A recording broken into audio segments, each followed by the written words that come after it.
بڕوادارانی ئازیز، خوشکان برایان، سەلام و ڕەحمەت و سۆز و بەزەی خوای پەروەردگار بڕژێ بەسەر هەموو لایەکدا. داواکارین لە خوای پەروەردگار تاعات و عیبادەتی هەموو لایەکمان قبوڵ بفەرمێ. زۆرن ئەو کەسانەی کە ژیانیان لەسەر ئەوەیە پیسخۆر بن، حرامخۆر بن. زۆرن ئەو کەسانەی کەوا کەسانێکی خراپن لە ناخی خۆیاندا، ماڵی خەڵک بەهی خۆیان دەزانن و دەست دەگرن بەسەر ماڵی هەر کەسێکدا بۆ خاوەنەکەی ناژێڕنەوە. بەس لە دەرفەتێک دەزانن ماڵێکیان دەست بکەوێ، گوێیان لەوەی نییە حەڵاڵە حەرامە چۆنە، بۆ خاوەنەکەی ناجێڕنەوە، بێئاگا لەوەی کە سزای توندی قیامەت چەندە قورسە لەسەر ئەو بابەتە. زۆر جار هەیە ئینسانێکی باشی موسڵمانی نوێشکەریش، ڕۆژوگری و خواپەرستیش تووشی ئەو هەڵەیە دەبێ. پارەش لە کەسێک وەردەگرێ، قەرز لە کەسێک دەکا، بەڵام بۆ خاوەنەکەی ناجێڕێتەوە یان بە زەحمەت دەیداتەوە. بڕوادارانی خۆشەویست، لەوانەیە زۆر کەس ئێستا ئامادە بێت بەدەستی خۆی قەرزی دابێتە کەسێک، بەڵام بە پێیەکانی بە دوایدا دەگەڕێ نایبینێتەوە. لە ماڵ و ئۆفیسەکەی خۆیدا قەرزی داوەتە کەسێک، بەڵام بە محامی و مەحکەمە بە دوایدا دەگەڕێ. زۆرن ئەو کەسانەی کەوا بە دڵێکی خۆش، بە ڕێزەوە، بە ئیحترامەوە قەرزی داوەتە کەسێک، بەڵام دوایی بە دڕەنجان و تووڕەبوون و عاجزبوون دەستی کەوتۆتەوە یان دەستی نەکەوتۆتەوە. بابزانین لە ئیسلامدا ئەو مافە چۆنە، با ئێمەی موسڵمان بزانین حەق الناس چۆنە بۆ ڕۆژی قیامەت. خۆشەویستانم، جارێ پێویستە موسڵمان زۆر هوشیار و چاوکراوە بێ. پێغەمبەر دەفەرمێ صلی الله علیه وسلم موسڵمان خەڵک هەڵ ناخەڵەتێنێ و نابێ کەسیش هەڵی خەڵەتێنێت. دووەمینیان دەزانن درێژترین ئاەت لە قورئانی پیرۆزدا ئاەتی 282 سوورەتی ئەلبەقەڕەیە، ئەویش باسی قەرز دەکا. واتە بابەتی قەرز و پارە لە قورئاندا بە درێژترین شێوە باس کراوە، بەس بۆی موسڵمان بزانێ، ئاگادار بێ. خوا دەفەرمێ یا ئەیوهە الەذینە ئامەنوو، ئەی ئەو کەسانەی کە باوەڕتان هێناوە خۆتان پێ موسڵمانە، إذا تداينتم بدين إلى أجل مسمى فاكتبوه، ئەگەر قەرزتان دا بە کەسێک بۆ ماوەیەکی دیاریکراو بینووسن. فليكتب بينكم كاتب بالعدل، با کەسێک لە نێوانی ئێوەدا بە دادپەروانانە وەکو خۆی بینووسێ، و ئەو کەسەشی کە پارەکەی وەردەگرێ بانکۆڵی لێ نەکا، با بیسەلمێنێ کە ئەو پارەی وەرگرتووە بە مستەڵەحی ئەو ڕۆواتە واژووی بکە یان پەنجەمۆرێک بکە. زۆربەی ئەو موسڵمانانەی کە لە قەرزدا پارەکانیان دەخورێ و بۆیان ناگەڕێتەوە، کەم تەرخەمی خۆیان تێدایە کە هیچ نووسینێکیان لە بەیندان نییە. کاکە ئەوە پارە نە شاهید هەیە نە هیچی نووسیوە، ئەگەر هەت بوو بیهێنەوە، ئەوە بۆ خۆت پێی دەڵێی بۆم بخۆ. دەبێ قەرز کاتێکی دیاریکراوی هەبێ بۆیە ئەو ئینسانە بزانە چ ڕۆژێک بۆ دێنێتەوە، ئیشی لەسەر بکە. ئیلا ئەجەلی مسەمما، بۆ چ کاتێک دەبێ کاتەکەی دیاریکراو بێ، بڕەکەی چەندە، لە پاشان دێتە سەر شاهید هەبێ. ئەگە پیاو نەبوو دەبێ ئافرەت ببێتە شاهید، دوو ئافرەت لە جێگای پیاوێک، چونکە ئافرەت سەرقاڵی ژیان و ماڵ و منداڵە و لە بیرچوونەوەی زۆرە، بۆ وەکو خۆی دیاری بکە. برا بەڕێزەکانم، زۆربەی کێشەکانی موسڵمانان ئەوەیە کە قەرزی داوەتە یەکێک و هیچیان لە بەیندانە. ڕۆژێک بۆ پرسێکی شەرعی کۆمەڵە خەڵکێک هاتن، ئەو ڕۆ ئێوارێ دەفتەرێکی دابوو بە کەسێک، شەوێ ئەو کەسە وەفاتی کردوو. پاشی ئەوەی کە پێی عەیب بوو دەست بەجێ باسکە، پاشی چەند ڕۆژێک دوای تەعزیەکە داوای مافی خۆی دەکردەوە، بەڵام نە شاهیدی هەبوو نە هیچی نووسیوە. باشە دەیانگوت چۆن بدەینەوە؟ چێ دەڵێت و ڕاست دەکەی با برادەریشیوی، چێ دەڵێت تەماعن لە ماڵەکەی نەکردو، با بە شتێ بنووسە. خۆنووسین ئەوەندە قورس نییە، نیشانەی بێمتمانەییش نییە، بەس ئینسان قابیلە بۆ مردن، قابیلە بۆ لە بیرچوونەوە. چەند جار هەبوو دڵەکە کە ئەوەندە نەبووە ئەوەندە بووە کێشەیان لە نێوان پەیدا دەبێ یان لە مەحکەمەیان لە دادگای شەرعی خەریکن یەکلای دەکەنەوە. برا بەڕێزەکانم هەر کەسێ قەرزی کەسێکی لایە با گەورەترین خەمی ئەوە بێ ئەو قەرزە بداتەوە. خۆ قەرزدان زۆر خێرە بیدەیە کەسێک ئەگەر بزانی چەند خێرە ئەو پارە داوەتە ئەو کەسە بە قەرز کە دوو ماڵان ئاوەدان دەکاتەوە خۆی لێ دەشاریەوە لەوەی بۆت بێنێتەوە ئەوەندە ئەجری هەیە وەکو کردبتە خێر ئاوایە. بەڵام معنای ئەوە نییە تۆ ئەوە بە فرسەت بزانی بۆ کابرای نەجێڕیەوە. جارێ هەر لە پێشەوە تۆی مسلمان بزانە ئەگەر پارەی کەسێکت لایە و دەشزانی قەرزداری و کابرا لەبەر ئەوەی هەیەی و دۆڵەمەندە بۆی نابەیەوە بزانە ئەتوو زاڵمی. پێغەمبەر فەرموویەتی صلی الله عليه وسلم مەطل الغەنی ظلم. کەسێ مماتەلە بکە بە پارەی کەسێکی دۆڵەمەندەوە لێی قەرز کردووە ئەو ڕۆنا سپەینێنا دوو سپەینا بۆ دێنمەوە ئەو مانگەنا مانجی داهاتوو دەفەرمێ ئەو کەسە زاڵمە ئەگەر هەیبێ و بۆی نەباتەوە بە حجێ وەڵا کابرا پێویستی پێی نەنجا خۆ هەیەتی.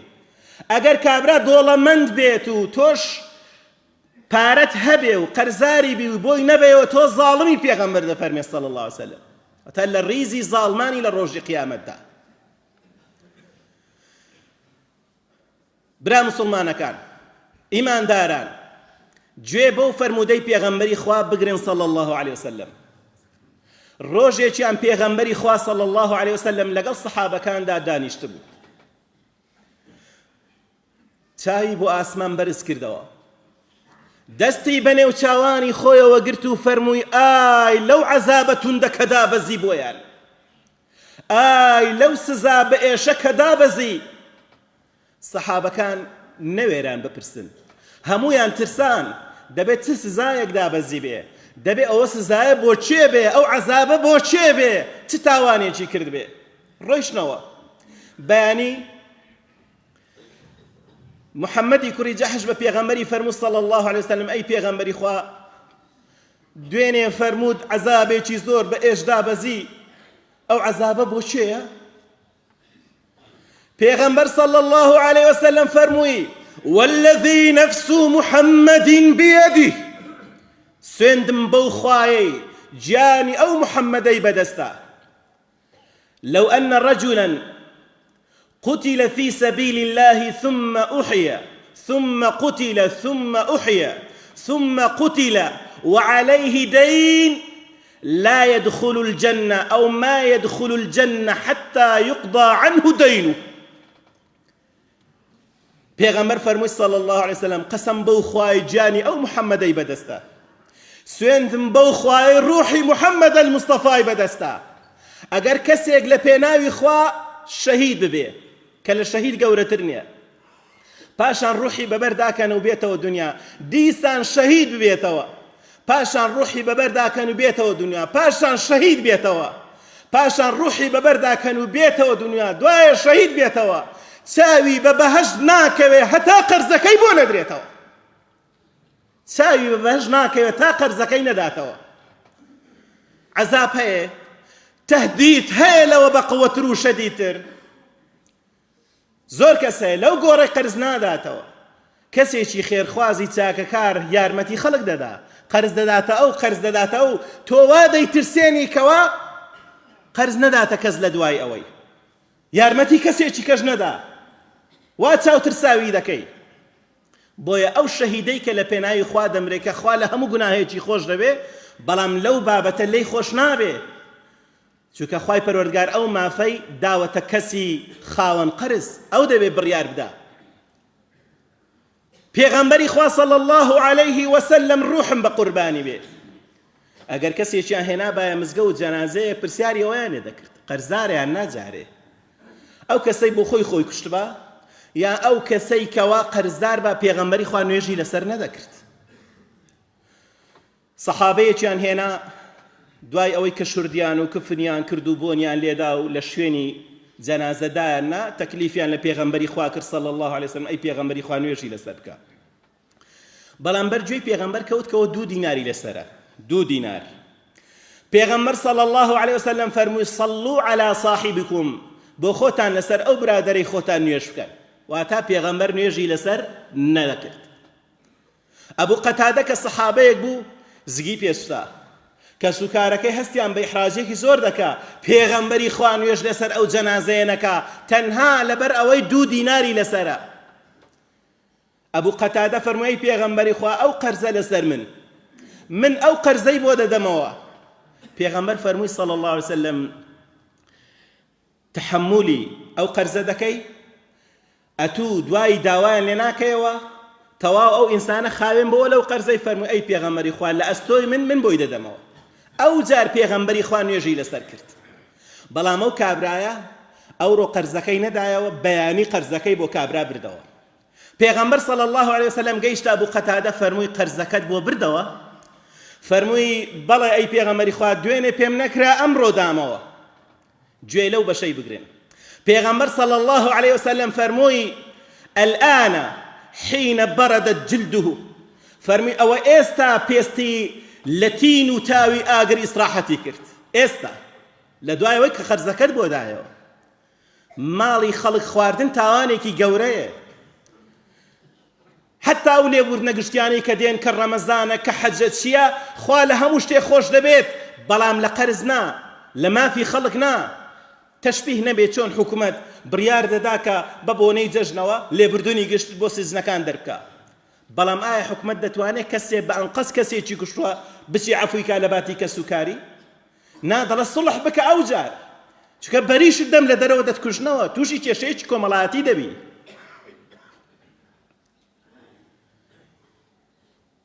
مسلمی کوڕی عوقەیل ئامۆزای ئیمامی حوسەین بوو. پێشی ئەوەی کە ئیعدامی کەن بە چەند دەقیقەیەک وەسیەتی ئەوەی کردکەوە من قەرزی فڵان کەسم لەسەرە 700 درهم بۆی بەرنەوە لە میراتگرەکانم بپرسن با پارەکەی بۆ بدەنەوە با بە قەرزاری نەگەڕێمەوە لای خوا کە ئێستا دەمکوژن شەهیدیش دەکرێت بەس دەزانێ و حەقی هەر لە ئەستۆدا دەمێنێت. لەو ماوەیەدا ئافرەتێک پرسیارێکی شەرعی کرد و گوتی مامۆستا لە هەموو ژیانمدا چاکەم نەکردووە وا تەمەنم دەگاتە نزیکەی 50 ساڵ یەک سوزدەم بۆ خوای نەبردووە. واللهی خوای ناناسم منداڵم هەیە واللهی نازانم نوێژێ بکەم. ئێستا ئەگە پێم بڵێ چۆن دەبێ موسڵمان واللهی نازانم بیڵێم. پەروەردەیەکی خراپ کراوە. بەڵام ئەوەندەی کە لە ئەنتەرنێت و لە فەیسبوک و لەوانە گوێم لێ بۆ شتێک فێر بووم نەمهێشتۆ مناڵەکانم خراپ بن. ئەو مناڵانەی کە هەم پەروەردەیەکی جوارم کردوون کتومە با من وەکو منتان لێنەیە با وەک من ماڵتان وێران نەبێت با من وەکو من سەرتان نەچێتە قوڕ. بۆ تۆ چ لێ هاتووە لە حەیاتی چ خوا پێی ناخۆشە کردوومە هەرچی خوا پێی خۆشە نەم کردووە بوومە داردەستی شەیطان بە کەیفی خۆی ئەودی و ئەودی پێ کردو. بەڵام مناڵەکانم جوان پەروەردە کردووە قورئانم هێندێک پێی لەبەر کردوون فێرە نوێژم کردوون هەوڵم داوە ئەو باوکو دایکەی کە منیان بە سەقەتی پەروەردە کردووە ئەوان بە سەقەتی پەروەردە نەبن. زۆرم نەسیحەت کرد زۆر ئامۆژگاریم کرد کە ڕەحمەتی خوای پەروەردگار ئەوەندە گەورەیە هەرچەند تاوانبار بی خوا لێت خۆش دەبێت. بۆی هەستە دەستنوێژ هەڵگرێت دەستنوێژ ئەوا دەکرێت نوێژ ئەوا دەکرێت تی چێ فێرە نوێژم کا لەو تەمەنەی بڕۆ یوتیوب لێبدا بڵێ چۆن فێرە نوێژ دەبم وردە وردە لەگەڵ یوتیوبەکەتدا نوێژ بکە یان با مناڵەکانت فێرت کەن پێت عەیب نەبێ پێت شەرم نەبێ حتا وەکو تەمەنت ماوە هەتا نەفەست لەبەردایە بڕۆ تۆ بکە بگەڕێەوە بۆ لای خوا. بەهەرحاڵ تەوبەیەکی کرد و گەڕایەوە لای خوای پەروەردگار و دەستی بە نوێژکردن کرد. ڕۆژێک دیسان پەیوەندی کردەوە و گوتی بەڕاستی ئێستا دەزانم مرۆڤ ئێستا هەست بە ئینسانبوونی خۆم دەکەم ئێستا من دەزانم پێشتر چۆن بووم ئێستا چۆنم واللهی وەکو ئەوەی وایە پێشتر ئاژەڵ بووم ئێستا مرۆڤ بم پێشتر لە هەموو ناخۆشیەکدا بووم دڵم زۆر تەنگ بوو ئێستا هەست بە ئاسوودەی و خۆشحاڵی دەکەم. بەڵام خەونێکم دیوە پێم خۆشە و خەونم بۆ معناکەی تم فەرموو خەونەکەت بجێڕە تی لە خەونمدا بوو قیامەت داهات خەڵکیان بەرەو بەهەشت دەبرد منیش لەگەڵ خەڵک بەرەو بەهەشت ڕۆیشتم کەسێک لەسەر دەرگای بەهەژ ڕاوەستا بوو فریشتەیەک بە خێراتنی خەڵکی دەکرد. خوای گەورە لە قورئانی پیرۆزدا باسی ئەوەی دەکات کە دەرگاکانی بەهەژ دەکرێنەوە و فریشتەکان بە سەلامکردن و تەحیەکردن ئیستیقبالی ئەهلی بەهەژ دەکەن. دەڵێ بەڵام من گەیشتمە بەر دەرگای بەهەشت بە منی گوت تۆ بگەڕێەوە، تۆ شایەنی ئەوەنی بچێنە ئەو بەهەشتە. بۆیە دەڵێ من هەر جەهەنەمیم، من تازە خوا لێم خۆش نابێت. تم باشە جگە لەو تاوانانەی کردوتە لە بینی خۆت و خوا بۆ کەسی باس مەکە، بەس بۆ خوای باسکە، چونکە خوا دەتوانێت عەفوت کە ئێمە نین. بەڵام ئەگەر مافی خەڵکت لایە، حەقی خەڵکت لایە، بۆی بجێڕەوە. تیجابا خەونەکەت بۆ تەواو بکەم. تی لە پاشان پێغەمبەرم دی صلی الله علیه وسلم، پێغەمبەر فەرمووی ئەوە بۆ ناستە بەهەشت چی کردووە؟ وتیان ئەی پێغەمبەری خوا ئەوە پیسە. فەرمووی من دەچم ئاو دێنم خاوێنی دەکەمەوە. فەرمووی پێغەمبەری خوا صلی الله علیه وسلم بەدەستی خۆی سەتڵەیەک ئاوی هێنا، بە تەوقی سەریدا کردم بۆی خاوێن بمەوە و شایەنی بەهەشت بم. بەڵام ئەو جار کە چوومەوە کن دەرگای بەهەشت دیسان گوتیان تۆ شایەنی بەهەشت نی، چووکە پێیەکانت پیسە. دەڵێ حەدیقەیەک لێ بوو، زۆر هەوڵمدا پێیەکانم خاوێن بکەمەوە، خاوێن نەبووە و خاوێن نەبووە. لە خەونەکەم بەخەبەر هات. کم خوشکی بەڕێز، ئەوە موژدەیەکی خۆشی تێدایە، بەڵام تەهدیدێکیشی تێدایە. بزانە خوای گەورە لە هەموو گوناهەکانت خۆش بووە، تۆ لەبەر دەرگای بەهەشتی، بەڵام بشزانە تۆ ماڵی خەڵکت خواردووە، تۆ مافی خەڵکت لایە، تۆ قەرزداری خەڵکی. بزانە بڕۆ ئەو قەرزە بدەوە بۆی بچێ بەهەشت. چونکە پێغەمبەر فەرموویەتی صلی الله عليه وسلم من مات وهو بريء من ثلاث، کەسێ بمرێ سێشتی تێدا نەبێ دەستە بەهەشت: الكبر والغلول والدين دخل الجنة. خۆی پێگەورە نەبێ، ماڵی غەنیمەتی پێشی تەوزیعکردن بۆ خۆی نەبردێت، و هەروەها قەرزاریش نەبێ دەچێتە بەهەشت. تۆ کێشەکەت ئەوەیە، تۆ بزانە ماڵی خەڵکت بردووە. گوتی بەڵێ، تی عادەتم وا بووە ماڵم بردۆتە گەڕەچێک، چووم لەو مارکێتە بە کەیفی خۆم شتم هێناوە، بردووە بۆتە قەرز، بۆتە 2-3 ملیۆن، ماڵم لەو گەڕەکە بار کردووە، چوومە گەڕەکەی چکا، کەس نەیناسیوم، دیسان لەوێش. واتە هەموو مەسرەفی من لەسەر مارکێتەکان بووە بە قەرز، دوایە خۆم لێ شاردوونەوە. تەماشاکە دەکەواتە هەرچەند باشبی، هەرچەند تەوبە بکەی، هەرچەند دەست بۆ ئاسمان بەرزکەیەوە، خوا لێت خۆش نابێت ئەگەر بێت و تۆ ماڵی خەڵک نەجێڕیەوە بۆ ساحیبەکەی. تم بڕۆ و ناوانە بنووسە، بزانە چەند قەرزاری، پەیوەندیان پێوە بکە، بڵێ من تۆبەکارم، ئەگەر گەردنم ئازاد دەکەن، ئەگەر نادەبێت لەسەرم حیساب بکەن، هەر ڕۆژێکی هەم بوو دەتاندەمەوە. پێغەمبەری خوا صلی الله عليه وسلم فەرموویەتی من أخذ أموال الناس يريد أداءها أدى الله عنه، ومن أخذ أموال الناس يريد إتلافها أتلفه الله. هەر کەسێک ماڵ لە کەسێک قەرزکە بەنیازی ئەوەی بیداتەوە، خوا یارمەتی دەدا، خوا دەستی دەگرێ تاوەکو قەرزەکەی دەداتەوە. و هەر کەسێکیش ماڵی خەڵک وەربگرێ بە نیەتی ئەوەی نەیداتەوە، خوای پەروەردگار چ خۆی چ ماڵەکەی لەناو دەبات. زۆر ئەو کەسانەی کەوا بەو شێوەیە دەژین، ماڵ لە ئەو وەردەگرێ لە ئەو وەردەگرێ دەیداتەوە ئەو، بەڵام هەر لەسەر قەرز دەژی.